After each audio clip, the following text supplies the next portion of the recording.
said Rat asked you to spin for him one night. Was it like at his house or No, YMCA no, perhaps? it was actually at the arena in Philadelphia, 46 in Market. And at that time, there were promoters such as Sir Jam, and there were a couple of others who were involved as well. This was like a big collaboration jam for them, and something that they don't really do amongst the Philadelphia promoters, from what I gather. But my account was that we had the Curtis Blow, and also we had Spinderella, the original Spinderella, the very first. There were three, but she was the very first one. Okay. Later on, the second one that came in to being was with the Showstoppers, which got signed to Reality Records, right? Under That's the same label that Rockmaster Scott and Dynamic 3 were involved with, and Dougie Fresh was involved with initially. Then, later on, there was a third Spinderella who everyone has come to know, okay, which was with Salt and Pepper, and that was in the 80s. Okay, so I mean, it's one thing, man, to have a guy like Rat that asks you to spin for him, and it ain't the house parties or the police athletic league, a school gymnasium. Major It was event, at the arena. a major I event, mean, what that hold like yes, 5,000 people yes, and yeah, jam packed, and jam every packed. and jam packed, So like tell me about your energy that night. How did it the go? well, with anything that involved Disco Rat, there's tons of energy, okay? Because everything is about excitement, the movement. The, the mobile DJ business then was a world unto its own. There were lots of new devices that were just being brought to the industry, like round knob faders, things of that nature, subsonic boom, systems, where they would bring in, since most of the systems, well, there were no such things. I'm sorry, let me digress. There were no such things as digital systems back then. It was all analog. Everything that was being brought to the table was all fresh and new. The subs, the subsonic boom kits that were made available. All this was all fresh and new, and Disco Rat had his hands on all this technology and was bringing it to light. You know, from the lights down to the awesome sound system to the Disco Rat mobile. You know, it was just all about energy for him. So, for me, it was an exciting time. Getting my first shot at the big time, and being presented to the world as a DJ, it was an exciting time. So who else was on that card that night? Oh gosh, we had Curtis Blow.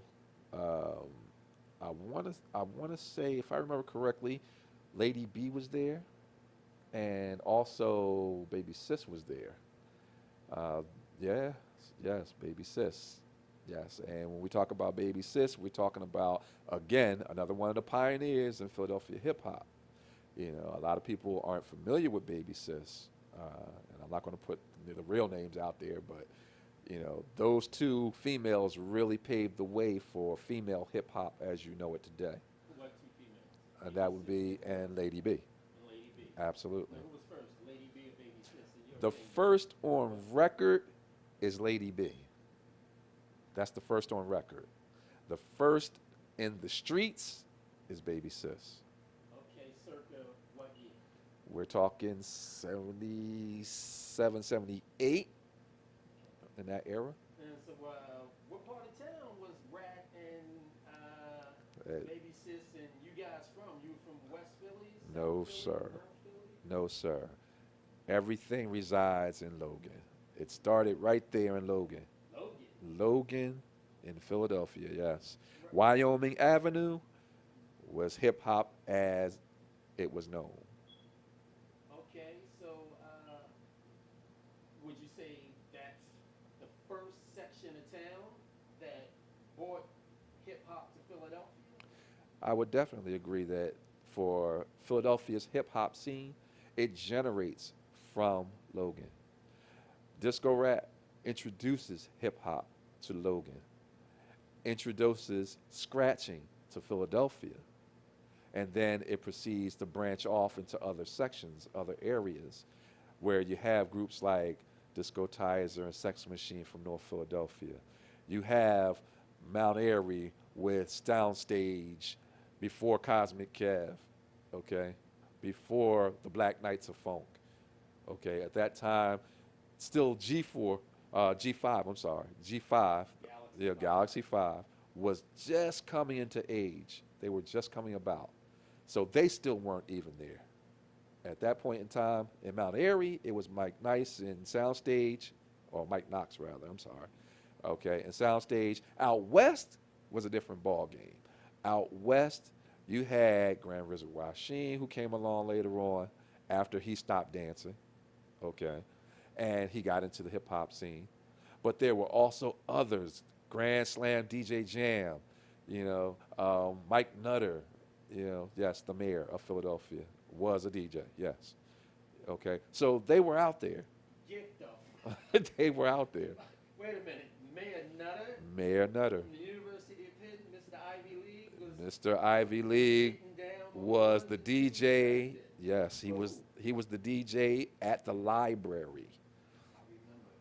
He was the DJ at the library, which was one of the many nightclubs that existed in Philadelphia in the early 70s to mid 70s and then into the mid 80s before they eventually all closed down. Yeah. So, yes, Mike Nutter was one of the more popular DJs back then. Okay, so what was it like to be at a disco rat function at that time? Well, to be at a disco rat function was one of the most insane parties you could ever be at. There were always something new that was being broken as far as a record was concerned. He was always wanting to be the first to have a cut. He didn't care what it was, he wanted to be the first. That was the biggest thing with him. And he also wanted to make an impact in the industry, which he did. He always made sure that he had the freshest MC going on. He always wanted to make sure that he had everything circled around his crew, and everything that evolved around the music and in that era. So, Okay, so as far as you venturing out on your own, how many years did you do this in the city? in the city, wow. Or elsewhere, Atlantic City, Uh, Baltimore, New York, since Jersey? since 1977, I have bar hopped and DJ'd, club hopped and DJ'd, snuck into events and DJ'd from New York to Philadelphia and back again. But my primary love was for Philadelphia. Right. Philadelphia's circuit of music was unlike any other. There was always something fresh and new, and they were never afraid to cut something that they felt was above the bar. As far as the hip hop scene was concerned, I've been involved with Philadelphia hip hop since 1978, technically. That'd be my technical version of it. Because although I spun, like I said, in 1977, I wasn't anybody. I was just another Joe on the block trying to make a name for himself, which a lot of us hungry DJs were doing back then. We're trying to get out there, trying to make a name, trying to create something, you know. Right, right. Now let's go back to why you said you preferred, and were dedicated to Philadelphia because that, the energy that they brought and how the DJ circuit raised the bar and breaking something. So what was it like back then? Absolutely. It went from just the standard 1-2 cut to a rhythmic pattern of cuts. It didn't just become one standard. Everybody added their own flavor into something. And there were so many DJs that were coming out with fresh new ideas. There were Jazzy Jeffs, there were Grand Wizard Rasheens, there were, Lightning Riches, there were Spin Bads, and everybody brought something new and elegant to the table. Now, mind you, a lot of those names came later on in Philadelphia hip hop history. Okay, now you're talking the mid 80s into the 90s where a lot of these names became popular.